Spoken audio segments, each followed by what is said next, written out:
शाहू शिक्षण संस्था पंढरपूर संचलित वसुंधरा कला महाविद्यालयात गुरुपौर्णिमेनिमित्त पत्रकारितेची गुरुकिल्ली या व्याख्यानासह भव्य काव्य संमेलनाचे आयोजन करण्यात आले। कार्यक्रमात पत्रकार, कवी आणि गुरुजनांचा सत्कार करून गुरुपौर्णिमेचा उत्सव साजरा करण्यात आला। कार्यक्रमाचे प्रमुख वक्ते पत्रकार संघाचे अध्यक्ष किरण बनसोडे यांनी पत्रकारितेची गुरुकिल्ली या विषयावर मार्गदर्शन केले। त्यांनी पत्रकारितेचा इतिहास, वाटचाल आणि वर्तमान स्वरूपाचा आढावा घेताना मार्शल लॉच्या काळात सोलापूरच्या पत्रकारांनी निष्ठेने आणि निर्भीडपणे केलेल्या कार्याचा गौरव केला।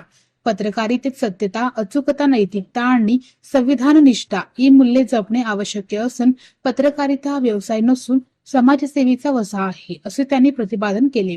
यानंतर झालेल्या काव्य संमेलनात सोलापूरचे नामवंत कवी मुबारक शेख, रेणुका बुधारम, मारुती कटकदोंड, विजय गायकवाड, रामप्रभू माने आणि शाहीर रमेश लोखंडे यांनी विविध विषयांवरील कविता आणि लावणी सादर करून उपस्थितांची मने जिंकली।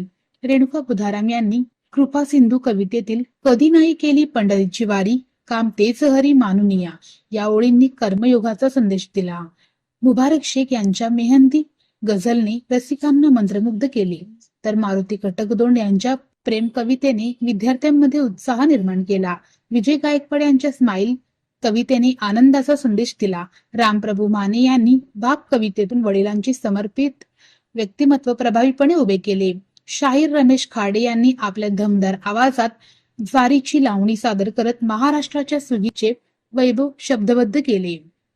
कार्यक्रमाचे अध्यक्ष तथा महाविद्यालयाचे प्राचार्य डॉक्टर दिगंबर जोबाडे यांनी अध्यक्षीय समारोपात गुरु, पत्रकार आणि कवी यांच्यातील सर्जनशीलता समाज आणि राष्ट्र घडविण्यासाठी महत्वाची असल्याचे सांगितले। वर्तमानपत्रे ज्ञानवृद्धीबरोबरच सामाजिक प्रबोधनाचे प्रभावी माध्यम असल्याचे त्यांनी नमूद केले। तसेच कवीच्या काव्य सादरीकरणाचा विद्यार्थ्यांच्या व्यक्तिमत्व विकासावर सकारात्मक परिणाम होईल असा विश्वास व्यक्त केला। प्रारंभी मराठी विभाग प्रमुख डॉक्टर तानाजी देशमुख यांनी प्रास्ताविक केले। कार्यक्रमाचे संयोजन व सूत्रसंचलन प्राध्यापक डॉक्टर सुहास उगडे यांनी केले, तर प्राध्यापक रेश्मा सुर्वे यांनी आभार मानले। कार्यक्रमास महाविद्यालयातील प्राध्यापक, पत्रकार, साहित्यप्रेमी आणि बहुसंख्य विद्यार्थी उपस्थित होते।